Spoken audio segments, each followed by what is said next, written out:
Bible in a Year in Life, Chronological Project, Week 33, Day 6, Complete Jewish Bible. On the 15th day of the month in the 12th year, a word of Adonai came to me. Human being, wail for the hordes of Egypt, send them with the daughters of mighty nations downward to the underworld, with those who descend to the pit. Are you more beautiful than others? Go down, lie with the uncircumcised dead. They will fall among those killed by the sword. She is given the sword, pull her down with her hordes. From the depths of Sheol, the mightiest warriors will speak of him with those who helped him.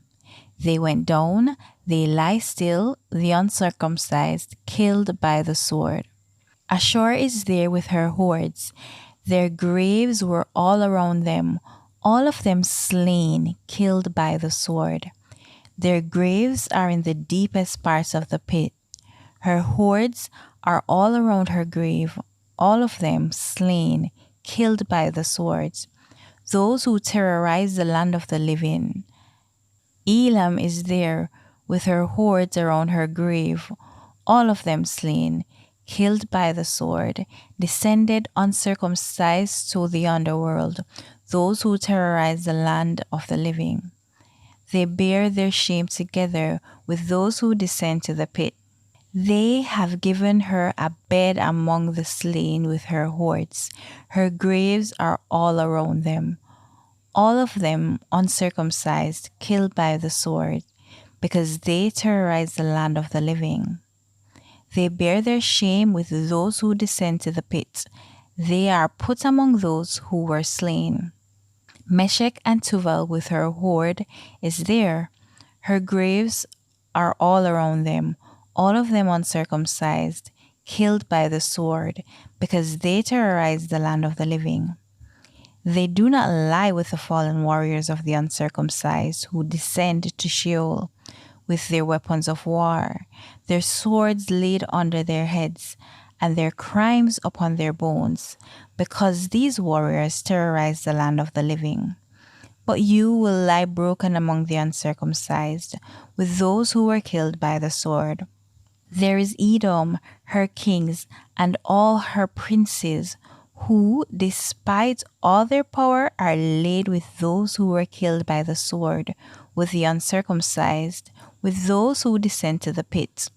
There are all the princes of the north, all of them, and the Zidonai who descended with the slain. Ashamed of all the terror they caused by their power, they lie uncircumcised with those killed by the sword, bearing their shame with those who descend to the pit.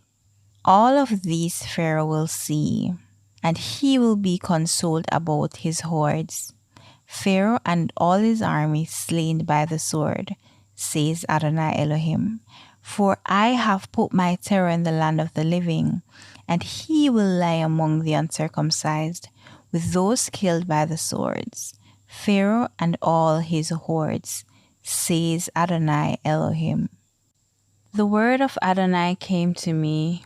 Human being, speak to your people, say to them, suppose I bring the sword on a country, and the people of that country take one of their men and appoint him their watchman. Now, if upon seeing the sword coming against that country, he blows a shofar and warns the people, then if the sword comes and takes away someone who heard the sound of the shofar but paid no attention to it, the responsibility for that person's death will be his own. He heard the shofar but paid no attention, so the responsibility for his death is his own. Whereas if he had paid attention, he would have saved his life. But if the watchman sees the sword coming and does not blow the shofar, so that people are not warned, and then the sword comes and takes away one of them, that one is indeed taken away in his guilt. But I will hold the watchman responsible for his death. Likewise, you human being, I have appointed you as watchman for the house of Israel. Therefore, when you hear the word from my mouth, warn them for me. When I tell the wicked person, you will certainly die, and you fail to speak and warn the wicked person to leave his way, then that wicked person will die guilty, and I will hold you responsible for his death. On the other hand, if you warn the wicked to turn from his way, and he does not turn from his way, then he will still die guilty, but you will have saved your own life. Therefore, you human beings, say to the house of Israel, you say our crimes and sins are weighing us down. We're pining away because of them. How can we even stay alive? Say to them, as I live, swears Adonai Elohim, I take no pleasure in having the wicked person die, but in having the wicked person turn from his way and live. So repent, turn from your evil ways, for why should you die, house of Israel? Next, you human being, say to your people, the righteousness of the righteous person will not save him once he starts committing crimes, and likewise, the wickedness of the wicked person will not cause him to fall once he turns from his wickedness. No, the righteous person cannot live by virtue of his former righteousness once he starts sinning. So if, after I tell the righteous person that he will surely live, he begins trusting in his own former righteousness and starts committing crimes, then none of his former righteous actions will be remembered. On the contrary, he will die for the evil deeds he has committed. Likewise, if after I tell the wicked person, you must die, he turns from his sins and does what is lawful and right, if the wicked person restores pledged property and returns what he stole, so that he lives by the laws that give life and does not commit evil deeds, then he will live. He will not die. None of the sins he committed will be remembered against him. He has done what is lawful and right. He will surely live. Now, your people say Adonai's way isn't fair, but it is their way, theirs, that isn't fair.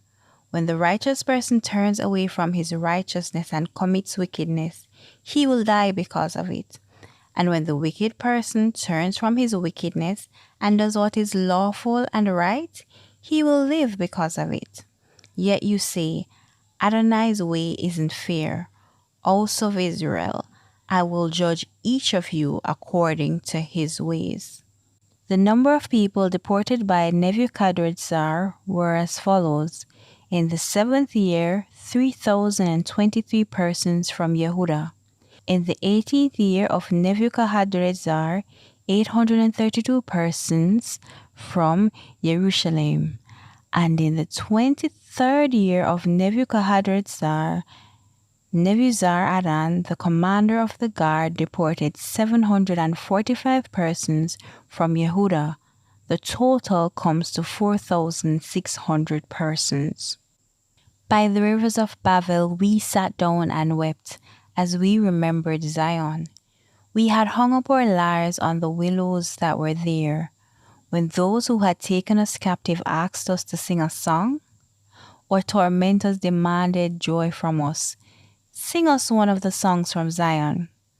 How can we sing a song about Adonai here on foreign soil? If I forget Jerusalem, may my right hand wither away. May my tongue stick to the roof of my mouth if I fail to remember you, if I fail to count Jerusalem, the greatest of all my joys. Remember Adonai against the people of Edom, the day of Jerusalem's fall. How they cried, tear it down, raze it to the ground. Daughter of Babel, you will be destroyed. A blessing on anyone who pays you back for the way you treated us. A blessing on anyone who seizes your babies and smashes them against a rock. The sons of Shimon, Nemuel, Yamin, Yariv, Zerach, and Shaul. His son was Shalom, his son was Mivsam, and his son was Mishma. The descendants of Mishma, his son Hamuel, his son Zakur, his son Shimei. Shimei had 16 sons and 6 daughters, but his brothers did not have many children, so their clans did not increase like those of Yehudah.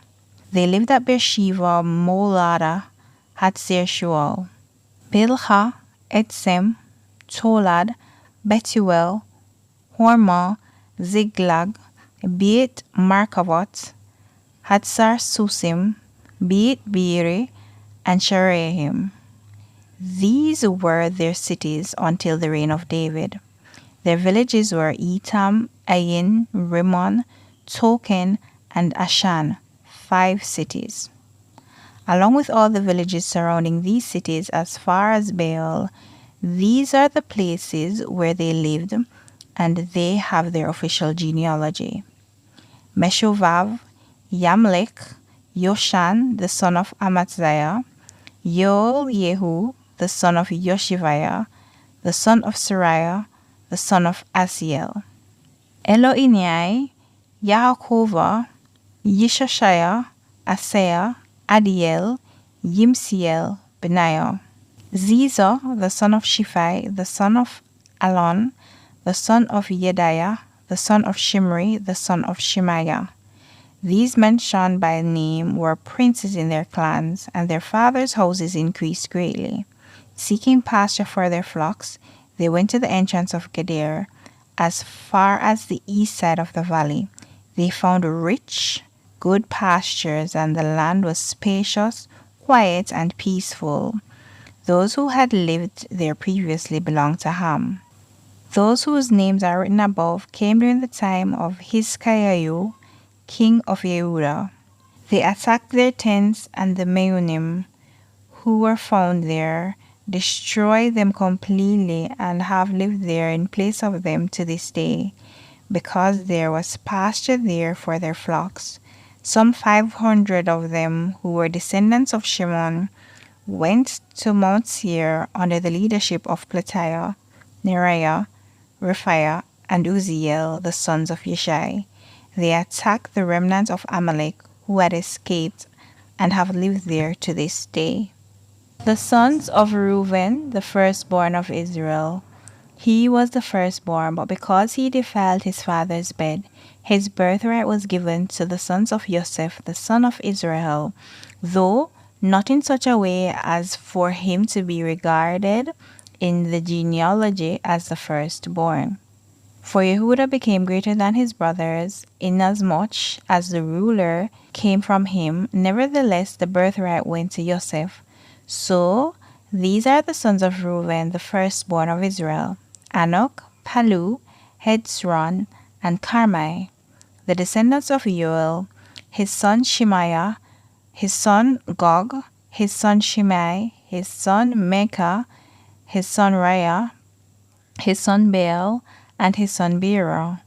Tilgat-Phineser, king of Ashur, carried him away captive. He was leader of the Reuvenite. His brothers by their clans, as listed in their genealogical records, were Yael, the leader, Zechariah, and Bela, son of Azaz, the son of Shema, the son of Yoel. He lived in Eror, with territory extending to Nevo and Baal Meon, while to the east he occupied territory that extended to the beginning of the desert as one comes from the Euphrates River, because their cattle multiplied in the land of Gilead. In the time of Shaul, they went to war with Hagarim. After defeating them, they occupied their tents throughout all the territory east of Gilead. The descendants of Gad lived across from them in the territory of Bashan to Shaka. The descendants of Gad lived across from them in the territory from Bashan to Salka. Yoel was the leader, Shepham second, then Yanai, and Shaphat in Bashan.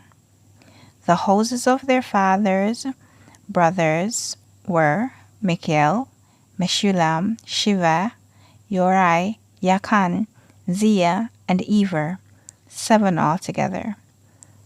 These are the sons of Avishael, the son of Hurai, the son of Yeroch, the son of Gilad, the son of Michael, the son of Yeshishai, the son of Yachto, the son of Boz. Akai, the son of Adriel, the son of Gunai, was leader of their father's house. They lived in Gilad in Bashan, in its towns, and in all the pasture lands of the plain, as far as their borders. All these were listed in genealogies during the times of Yokman, king of Yehuda, and Narovam, king of Israel.